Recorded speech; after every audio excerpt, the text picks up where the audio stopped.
Welcome, everybody, to another episode of the Team Building Podcast. If I sound a little bit different, that's because this is Andy Cuny running this episode, not Jeff Cohn. So I wanted to make sure and let everybody know that today's episode is going to be amazing. We're going to be interviewing a top team leader from Texas, I like to call the Metroplex because it sounds way cooler, but from Fort Worth, Texas. Her name is Dani Hampton. How are you, Dani? I'm doing great. How are you, Andy? I'm doing wonderful. Thank you for asking. So I've been looking forward to this one for a long time. I've been waiting for us to get you on the podcast. Just full disclosure, we've gotten to know Dani for a while now because she is actually one of our ERS clients. Dani, how long have you been an ERS client with us? I joined right after that team building summit last year. Perfect. Last year, was it? You mean this like June? Oh, never mind. This year. Hello. I'm moving into 2023 already. You're like, I'm already out. So you've already done your goal plan. Your goal setting, your business planning, all that's done. So, okay. Yes. So you've been with us for about 6 months. Yep. Perfect. Very cool. Okay. So if you're anything like, or if the listeners are anything like me, I think I was telling you this off camera is I always kind of half listen to the guest until I know about them because I want to know why I should be listening to them. Right. And then their answers make more sense because I'm like, I can relate it to what type of business they're doing. Okay. And how they're set up. So why don't we start off first is tell everybody where you're located, what the average price point in your market is. How many units did you guys do last year? What are you guys looking to do this coming year? And how many agents do you have on your team? How many of you recruited recently? That kind of stuff. Because now me as a listener, I'm gonna be like, okay, now when she answers questions going forward, I can at least relate it right to myself. So let's hear it. Tell us all about yourself. Got it. All right, awesome. So I have been in real estate for going on to 10 years in 2023. I got into real estate in 2013. I have a team of 6 currently that is with me and my husband as the team leads. And we have two admin and 2 agents. Okay. We sold in 2021, we sold 103 homes. Okay. About 40 million in volume. Okay. Average price point around 400,000. Thank you for adding that in because I was like, nobody's going to want to do math. Dani, do it for them. Right. Well, and by the way, I'm out of Southlake, Texas. That is kind of central to Dallas, Fort Worth, but a majority of our business is on the Fort Worth side of DFW. Okay. And when you say Southlake, is Carroll close to that? So Carroll is the school district. Southlake Carroll. Perfect. Okay. Got it. Yep. My brother used to coach at Frisco. He used to be a coach at Frisco and I would hear all these different schools. So sorry, go ahead. Oh, no, you're good. So for 2022, so having a team size of 6, I've had a team for about 5 years. Been failing forward this entire time. I've consistently been doing about 100 transactions year over year for the last 3 years. Okay. We're going to be probably below that number this year, especially with the market shift. Okay. But we've also had a big shift in our business. So we are now going into 2023. For one, I have an agent who had gotten promoted to success manager on my team. Nice. And with that, now that she has gone through her first 90 days, we are now going to be onboarding 4 new agents in January. Whoa. So you have 2 agents now, and you're going to be tripling that in the next month. Yes. And you're doing that because you have the systems and people in place. Yes. I love it. Maybe just a little bit of a ERS training and everything that we've learned. I have realized I had to step back to move forward. I love. Okay. So question is, you hired an agent who became your success manager. Is that right? Was she an agent prior to? Yes, I hired her last year. And she was an agent with me all year round. And we had come to the decision that we felt like she had more talents, even though she was a very talented agent, she had more talents to coach and hold agents accountable. Okay. So does she still sell? She is currently still selling. She is hoping to get out of selling very quickly. She's very focused on the culture of our team, and we have a pretty big goal for next year to hopefully double our sales. Okay, so you want to do 200 units, something. Yes, and our price point has been slowly moving up. So right now, I can imagine that we're mainly aiming for 80 million. Oh my gosh, that's amazing. That's with 6 agents. Wow. Okay. So I remember like back when we were doing like 300 or 400 units back in like 2013, 14. But our average price point was like 210. And so it was, you know what I mean? It was just amazing. We're like, oh my, when we got to 100 million, we were like, wow, but it took us like 500 transactions to get there. Yeah, so I would like to do less transactions if I can. I love it. So, but here's the deal. So if you want to do 80 million, obviously, I mean, 100 units on your own, right? And when I say on your own, it's never on your own, right? I mean, you've got your husband is working with you as well, but you yourself, right, are doing the 100 units. And then you're hoping to get another 100 units, it sounds like, from your team. Because I'm assuming nobody wants to say, I want to sell 200 units and then wants to sell 150, right? Nobody wants to do that. So I'm assuming that you want to get that other 100 units from your 6 agents, right? Yep. And we actually have a goal to onboard 10 agents in 2023, where we would end up with 12. I love this. Yes. And so now 12 agents doing 10 transactions each, you've already surpassed your goal. Right. Because I don't want to do 100. There you go. And then this leads us to the next question is team leaders always say, well, when do I step out? Right? When do I step out of the business? How can I step out of the business? And we always say when your team is making you the same amount of money as you were making on your own. And a lot of team leaders never get to that point. You don't know how many times, and you've been to our workshops, you know what I mean? Mm-hmm. When we go around the room and everybody's like, oh, we did 240 units and we did 180 units and all these great numbers. And you're like, this is really cool. And they're like, great, take your units out of it. What you did, right? As a team leader, how many units did your team do? And then we hear numbers like, oh, 32, right? Or 17 or 40. And you're like, oh, right? The business wouldn't be successful without the Rainmaker. And what we know from, listening to Jeff so much is it's not truly a valuable business unless it can operate with you removing yourself. Right. And if your team removed yourself right now, it wouldn't work, would it? It wouldn't run. No. People would have to go look for another job. Yes. And I think that was my big aha over the last 6 months, is been consistently working on how can this business survive without me. Yes. Perfect. I love, and that's where that it buys you freedom, right? But then it's kind of like the book Extreme Ownership. Right? Now that I replaced my units, right, with other agents and helping them be successful so that they can live their why and all of that. But now what do I do with my time? Like, what if you actually did stop selling? Right? What are you going to do with 60 hours a week, Dani? And then that's where you have to decide, what is it that I do with those 60 hours? Do I pour it into building the team? Probably. Do I pour it into investing in real estate? Probably. Right? It's the scary and exciting question that you actually get. That's a real question because you get to ask it, right? Because you can actually act on it. The questions aren't scary when it's like, well, I couldn't act on it anyway, right? It doesn't matter. It's always great to daydream because you're like, well, I'll never really have to find out. But this is where you're setting yourself up. Okay, so I have a question. You have this agent.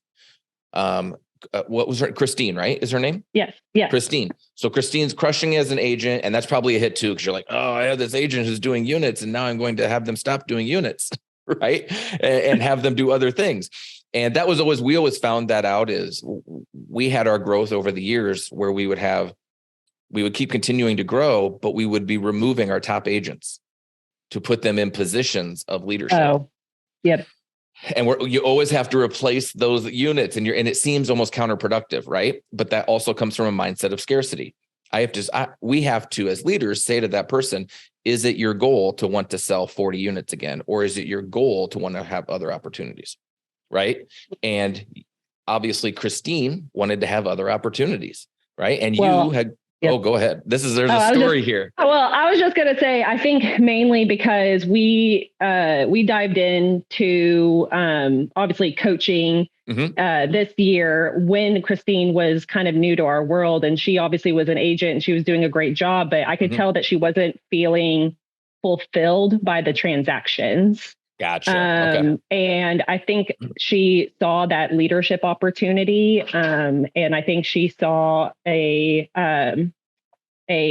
opportunity. Sorry, my team lead just walked in of my office. She saw an opportunity for our growth. And I think she took herself out of that. Do I want to be an agent for 10 years, just like how I've been an agent for 10 years? And she's like, ooh, maybe I don't want to be an agent for 10 years. Maybe I can jump on this leadership role early on and actually grow this team. And I think the moment we exposed her to our coaching and ERS, I mean, that's where she never even got the chance to have that type of mindset. That's awesome. And just it literally, it's a domino or snowball or however you want to say it, but it has that effect where your mindset was changed, right? Because you had been kind of spinning your wheels, failing forward with the team, right? Just kind of every once in a while you get a few agents here, but you were focused on what? Transactions, because transactions were how you paid the bills and made money and all of that. You changed your mindset, and credit to you, you actually acted on that mindset.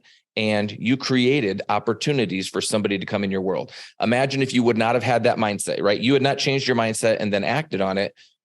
Christine could have been just another agent who comes in, does some deals for a while, unfulfilled, is with you for a year and a half, and then decides to go off and do something else, right? Yep. But the fact that you were able to change that and create, we always talk about it. Why do people lose agents or lose talented people? It's because we haven't created the environment that allows them to have opportunities and be successful. So kudos to you. You did that, right? And then guess what? Now you're going to have the largest team. Have you had a team that's been 6 agents before? No, I haven't. I've gotten to 3 agents other than myself. But other than that, every time I've always added somebody, I always lost somebody. And that's where we started to learn how we needed to start hiring in kind of multiples to onboard multiple people at the same time. So learning all of those things has really helped us set up our processes and our onboarding, but also having all of the tools that we need to make all of these agents successful. That's awesome. I know that and you said you're going to be at 6 agents here in January, and then your goal was to another 6 or another 12? Another 6. So we're hoping to get to 12. Yeah, we would like to get to 12. Obviously, keeping the 2 that we already have. Obviously, we're trying to think positive, but we also know that not everybody will onboard and stick with us. Yep, there will be attrition. It just happens. Exactly. So we're just hoping to end the year with 12 agents. And then my goal personally for over the next year, just seeing what our volume is able to reach with these agents, seeing how I'm able to perfect my listing process with my admin, to be able to see myself to where we can potentially hire on another listing agent onto the team, or have one of my agents I'm bringing on become a listing agent on my team, and then be able to honestly put a timeline to when I will stop producing. I love this. Okay, so next thing is, and I love the things you said there where you were focused on how you can perfect and help and improve your agents' production and opportunity for them to become listing agents, right? Everything you said there comes from literally a place, a mindset of abundance, right? I didn't hear you say things like, oh gosh, if we have to take away this or if we have to do this. It was all about how can you gain more time to help your agents be successful, right? And there's a huge difference there. Okay. Yep. That doesn't mean you won't have attrition. You're going to, right? You'll probably have to hire 12 agents to keep 6 because people are going to come in and they're going to be like, you know what, this isn't right for me. And that's okay. Right. That's absolutely okay. It helps you spot and appreciate the ones who do stay, right? And who want to be part of this. Yep. So I already see you, and I love when this happens, but it's always one thing we found after we've been doing ERS for a few years is new people join and they're like, hey, do you have anybody who is like maybe only has like 2 or 3 agents that I could talk to, right? One of your clients. And that always used to be my favorite job, right? Was to match make and be like, oh gosh, you got to talk to like Nick from Cincinnati or, Byron from Virginia, right? They're in the same spot. You guys should totally mastermind. And then I remember I walked around the room and then I even pulled up our list of clients and what their teams look like. And I was like, oh my gosh, I go, you know what? You should go talk to Daryl. And then I realized Daryl has 20 agents now. And I'm like, oh crap. Okay. You should go talk to Sarah. Oh, Sarah has 18 agents now. Shoot. She's not in production anymore. Like, you know what I mean? And I'm sitting there and I'm like, oh, it used to be my favorite thing. I mean, it's great, right? But now I'm like, oh, all the agents who only usually have 2 or 3 or 4 agents are all of the new people who are just joining us. And I'm like, oh, it's still great. Cause then I kind of like set them up with a mentor, like, hey, here's somebody who is, a year ahead of you.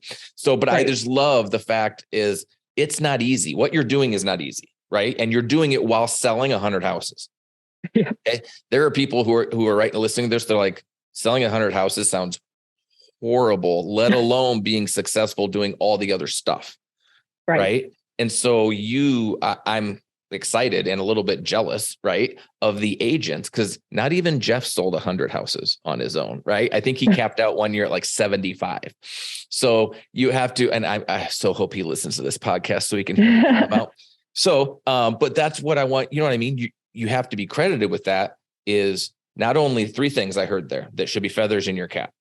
Is first, you're a rock star agent who sells 100 houses a year. That's impressive. 2, you're doing it in addition to investing in an environment that helps your agents be successful.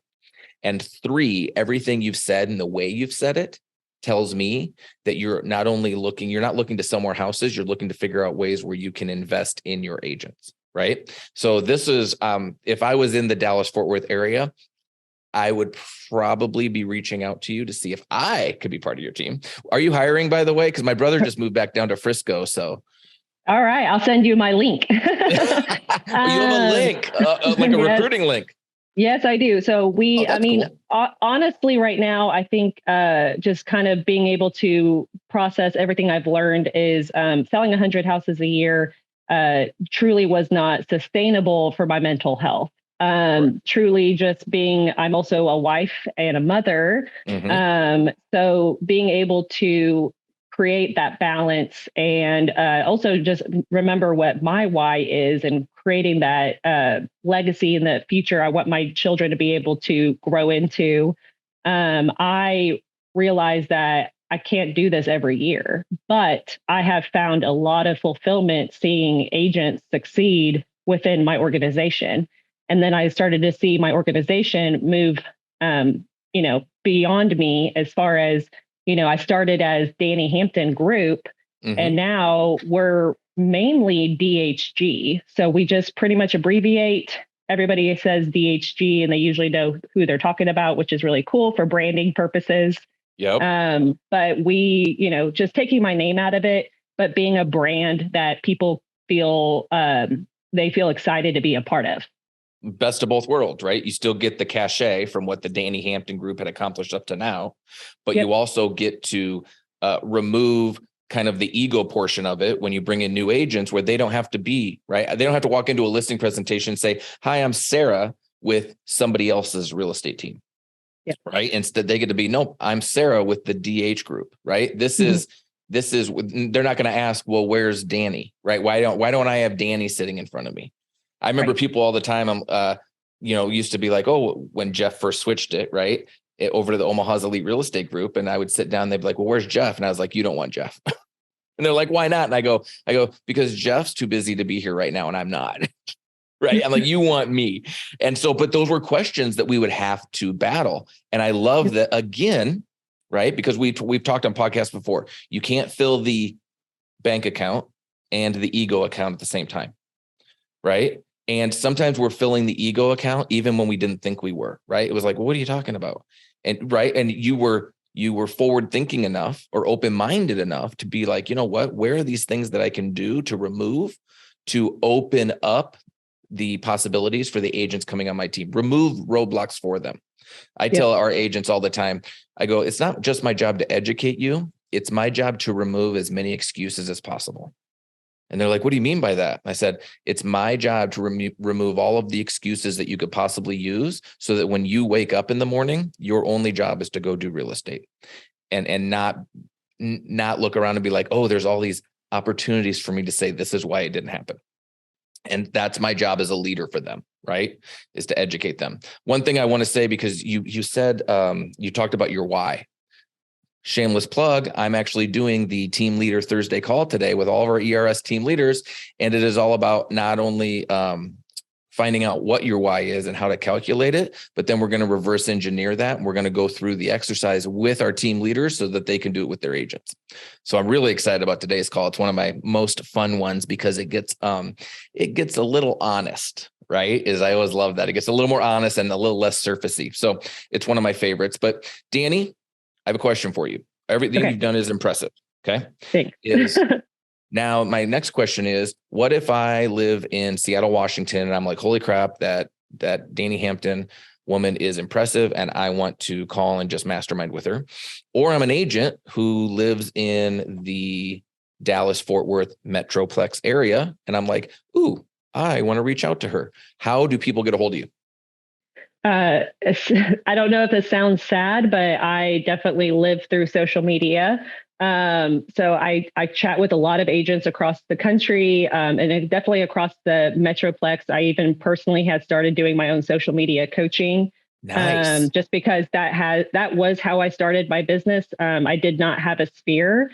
And unlike Jeff, I did not go get internet leads.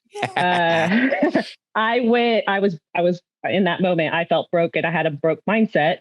Mm-hmm. I just went on Facebook and I went on Instagram and I just started connecting with more and more people there. So now, fortunately enough, fast forward, doing pretty well. I'm very excited to be able to share my knowledge and everything I've learned. So a lot of people do connect with me on Instagram. So I have 2 Instagram accounts. One is Dani Hampton Group. And then my personal one that I just broke apart. So people wouldn't stop seeing my kids and stuff on the real estate page. Yep. So I did get an Instagram name that is the Dani Hampton. I love it. And I said that earlier and I didn't even realize that. This is the Dani Hampton. I love that. Yeah. Okay. That's awesome. Absolutely. So everybody please reach out. And Dani, now that I know this, I might have to ask you to do,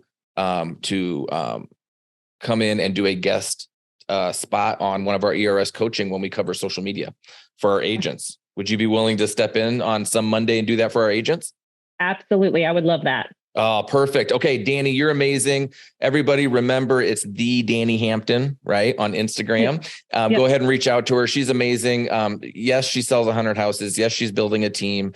And yes, she has an amazing abundance mindset. So those are all 3 things that we all wish we had, right? So go ahead and reach out to Dani. And then as always, if I don't mention this, please, however you guys listen to this podcast, whether it's iTunes, Stitcher, YouTube, whatever it is, if you could go ahead, download, give us a 5-star review. That really helps us. It helps other people see it so that they can get in touch with amazing people like Dani. Thank you so much, Dani, for taking the time to speak to not only myself, but our audience today. I know that a lot of people are like, holy crap, what am I doing? Because this Dani woman sounds amazing. And why am I not doing that as well? So just be ready. I hope a lot of people reach out to you, Dani. Awesome. Thank you so much, Andy. Thank you. Have a great day.